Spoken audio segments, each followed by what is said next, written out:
anyone that's living under a rock lately probably has not heard that Netflix released their first behind the ropes. I don't know what you want to call it, inside the ropes with the PGA Tour or professional golfers is probably the best way to say it, called Full Swing. And Pete's gone. We'll see you later, Pete. Thanks for stopping by. Is he getting it? Is he getting it? Did they flip it over, Pete? Did they flip it over? He'll be back. But so Netflix released their first season of Full Swing. We've at least each, I believe, have watched the first 2 episodes of this, and I finished it. Oh, you finished it? Holy cow! Okay, I'm 5 episodes in. Okay, I'm shoot through a little bit more. Yeah. Well, let's keep it short and sweet because I probably don't remember every episode, but I think it's pretty good. I will say my feedback is I think it's geared towards an audience that doesn't necessarily play a lot of golf. Exactly. But I approach that in a manner of like that excites me because it's going to help grow the game of golf. I will say, like, the first episode with Justin Thomas and Jordan Spieth, and I saw someone else comment this. It's like, I already watched the tournaments. I know what happens. It's like watching recaps. And I agree with that. I wanted to see more behind the scenes components, getting to know the players a little bit more, because watching the first episode where they went, to Tulsa and they went to Southern Hills and I was down there and got to see the playoff and got in person and stuff like that. It kind of, I was just going like, oh, okay, it was great. Yeah. And I think it's just because I've seen it all before, but the further I got into it, the more and more I liked it. But what do you all think? I want to see more of the stuff like guess the card for $1,000 in the airplane. Yeah. That's the stuff I want to see behind the scenes. But I do think it was very well made. And to your point, Billy, I was at first shocked. There's 2 things that took me by surprise a little bit. The first one was Amanda, used to be Balionis. I can't remember what her married name is. But her basically explaining the game of golf. And how it works, and and the caption saying a birdie is 1 under par, or par is your expected score, and things like that. The second thing that took me by surprise, and it lasted through all 8 episodes, is they show Sean Foley and all of his geekiness, and underneath it says Tiger Woods, former coach. Come on, he coaches other people. You know, he's pretty famous in the golf community. You could just put something like professional golf coach or something like that. But I think that speaks to the volumes of potency in just the regular world that the name Tiger Woods has. Right. And you actually see that throughout the rest of the season. Like, I don't know if you've gotten to the Tony Finau episode or the Rory McIlroy episode, but and Colin Morikawa, every single one of those guys 100% say, I'm into golf because of Tiger Woods. Yes. Yeah. Tony Finau said, I watched the Masters, the 1997 Masters, with my dad and my brother, and I knew I wanted to be a professional golfer. Yeah. It's pretty amazing. It's fascinating that we get to witness all that history, and we're spoiled because of it. Sure, we didn't get to see Jack or Arnie in their primes, but we do get to watch Tiger, or we did get to watch Tiger in his prime, and we get to continue watching that. But overall, I think some of the stuff where you get like the backstories of these guys, like Joel Damon as an example, his episode, like, man, his family history is just tragic, and same with Tony Finau's, and you just really feel for these guys. And when you watch that play out in the golf tournaments, it makes it a little bit different. It hits differently when you watch these guys now. Yeah, the Joel Damon, that was by far I think it's the fan favorite. Yeah. Say that again, John. What'd you say? I think that Damon's was my favorite that I've watched so far. By leaps and bounds. Yeah. The whole time I was watching Joel Damon, sorry, Pete, I was thinking of John Johnson, like, because he always downplays how good of a golfer he is. Yes. That 100%. Granted, he's a tour professional, right? Exactly. But when the chips are down, and John Johnson is your partner, you got a chance. Yeah. Yeah. People call him a sandbagger. I mean, he really That's true. That's true. But yeah. But anyhow, I'm sorry, Damon was hilarious. I enjoyed the hell out of that one. Yeah, his caddy is hilarious. His caddy is hysterical. Yeah. My caddy called me a boner today. You're talking about Joel Damon's caddy? Yeah. The story was that the story that he, I'll live out of my Prius for however long. Because it has better gas mileage than a Civic. I was like dying, and like, of course, like Dre and I are sitting there watching it, and I'm like, it's so good. Yeah. It was like, right. What a friend really does that. Like, hey, buddy, like the belief that he put on the table for him of like, you can do this, and I'm gonna help you do it was infectious. And like, I think that speaks volumes to this, like, why we love this sport so much, and like why people are like, you guys are crazy. You're gonna go out and spend 4 to 5 hours walking around a golf course chasing a white little golf ball. Well, yeah, we do that because look what it creates. It creates a friendship, gold ship, whatever you want to say, John. And it's unbelievable, like what this does. And I think that's why, starting with the component of, I think, to your point of like a birdie is 1 under par, Dave, and in explaining this, like it was somewhat annoying and surprising, but at the same time, I'm looking at their like, grow, come on, help explain the game, because people don't. So I actually really liked how it was geared, and I was asking a neighbor of mine and then a guy I work with to watch it that don't golf. Well, I mean, they don't. I mean, my neighbor golfs like once a year, right? So I watch that and see what you think. And he watched 2 episodes, and he's like, that was pretty awesome. He was watching the real life of a golfer, given they've got a pretty comfortable lifestyle for the most part. Yeah. But like when you see it, you're just like, okay, that's their job. That's what they do for a living. And they get pissed at it too, which I think is something that when you see them get amped up and angry, like Poulter's episode. Yeah.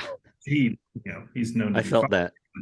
Yeah. But it's something where you can be like, okay, these guys are like obsessed, and it's awesome. Sure. Yeah.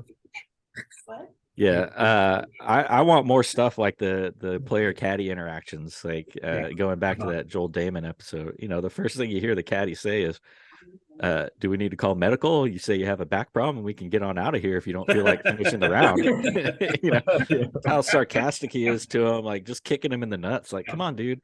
Like, if you don't get paid, I don't get paid. So, I'm at least going to break your balls about it a little bit. But, that kind of stuff was real interesting to me.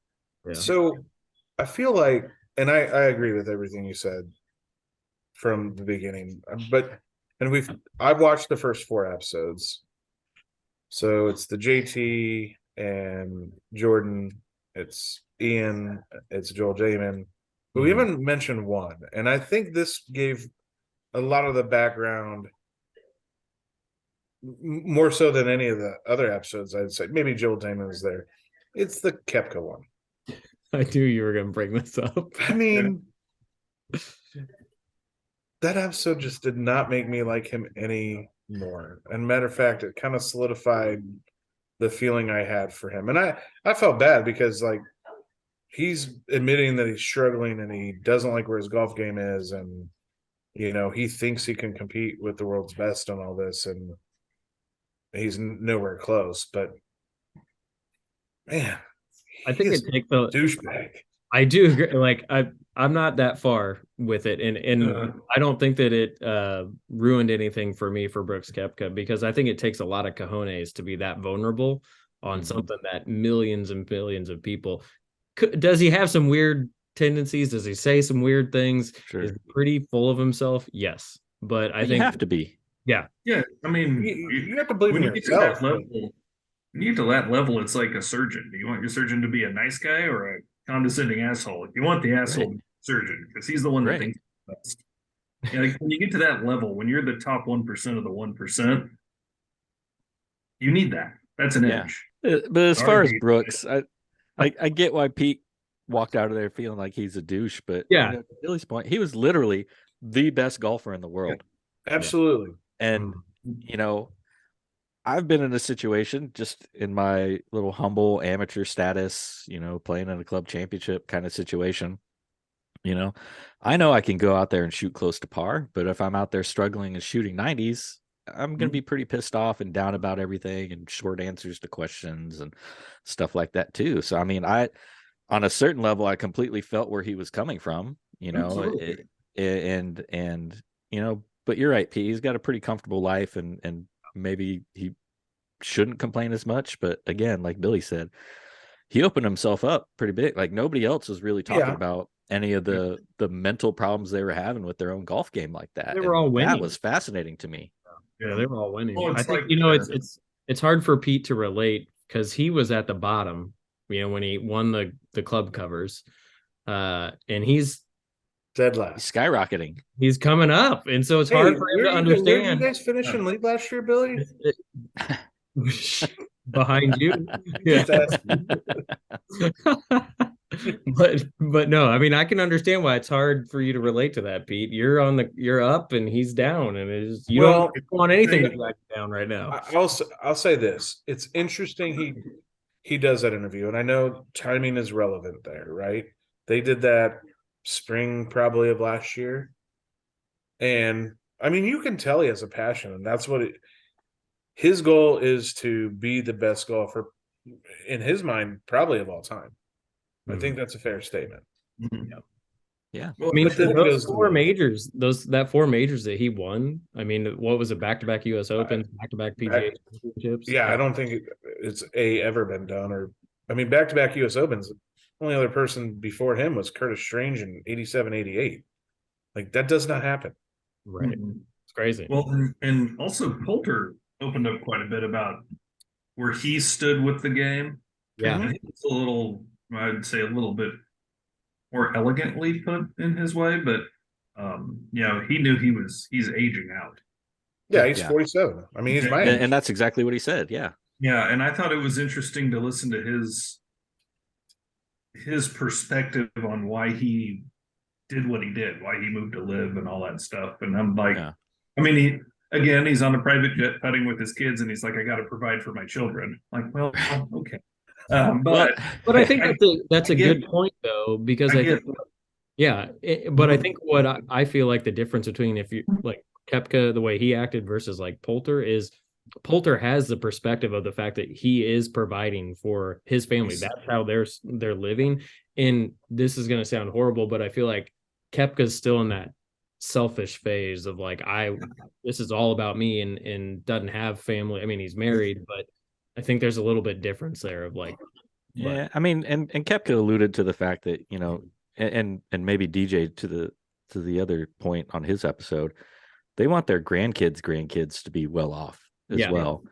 Yeah. But with Poulter, like what was interesting to me is leading up to his decision, they show him missing the cut at the PGA. Yeah. They show him getting bounced in the group play at the World Match. At the match. And he's not qualified for the US Open now and things like that. And he's not qualified for Augusta. And you could see that frustration building, and he's at the existential point where, do I have it anymore? He's like, I know I'm still a golfer. I know I can still move the needle on an event. I know I'm the death rider in the Ryder Cup. But do I still have what it takes to make money? Because if I fly to a tournament and I miss the cut, I've lost money. Yeah. There's still people that need to get paid, and I'm letting my family down. I'm letting my sponsors down. So for him, I get why he made the decision. And, I would put Poulter's episode as my second favorite so far. I thought it was the most compelling, where you get to see a different stage for a professional athlete. Mm-hmm. And where they're at a juncture in their life where when you're watching a tournament, you're like, okay, Poulter's in 47th, whatever. And you don't think about it. Yeah, I don't ever think about what's going through their heads. Yeah. So it's nice to hear what's going through their heads, because then kind of, I think it's a good argument that can be had for the decisions that were made on where they play golf. Westwood, Oosthuizen, all those guys are in the same spot. It makes a lot of sense. Mm-hmm. So I got two questions on that. One is, I don't think Koepka's in that spot, and I think no, I'm not saying it is. I think it's an interesting thing that he made that jump if he's measuring his success on the number of majors that he's had, because I think it's pretty clear right now, like if you have enough world ranking points, you're going to get into some of those majors. But I don't see a clear path for Live Golf being able to earn world golf ranking points. And so at some point in the near future, 2024, these guys are not going to be able to play. The one question I have about Poulter is, I think he made that. I agree with his why he moved. Like that was a monetary thing. I mean, you hit 45. There are not a lot of professional PGA players 45 on a tour. There's just not. You got to wait till you're 50 and you make the champions. And then that can be really lucrative. Yeah, so but then you got well, yeah, I can understand why he did it, but I mean, let's be honest. Like 5-time Ryder Cup participant, does he have the best record in Europe? I think so. He's undefeated in singles. Undefeated, yeah. Like he was clearly going to be a captain, and I don't see a way that they are ever going to be participating in any manner with the Ryder Cup, unless something groundbreaking happens between, the European Tour and Live.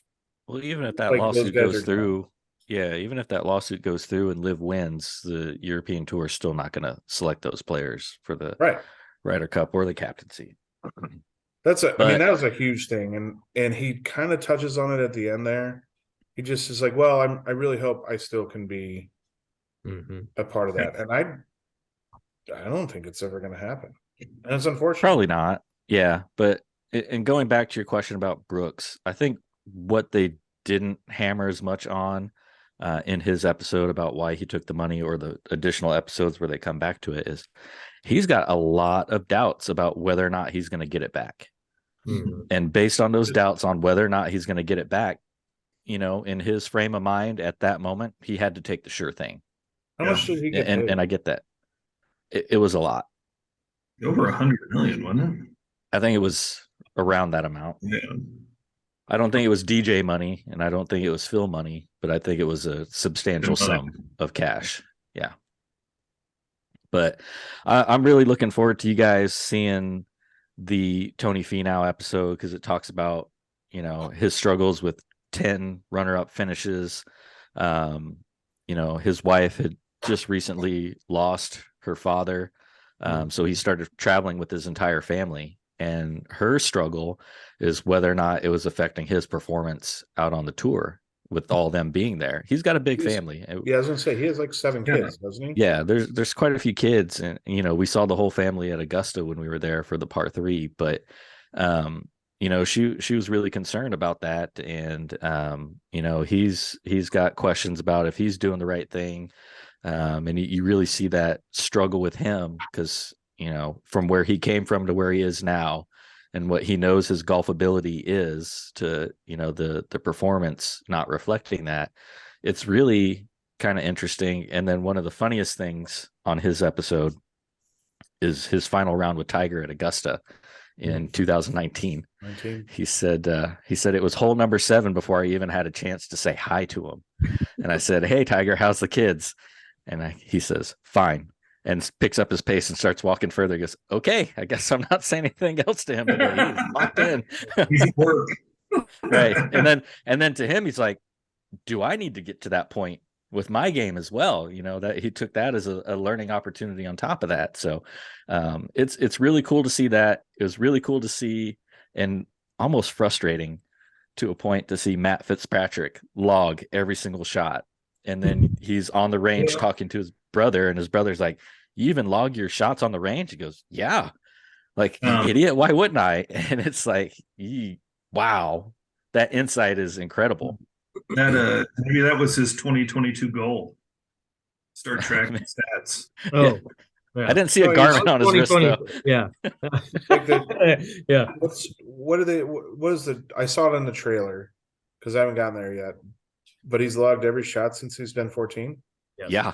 Literally every shot that he's hit on the driving range, on the golf course. I think he logged that shank we saw. I'm sure he did. 13. Yeah. I'm sure he did. That's under the Yeah. VCR column. Uh-huh. If he's listening to this, I apologize, Matt. Yeah, it's under the don't do this shot again.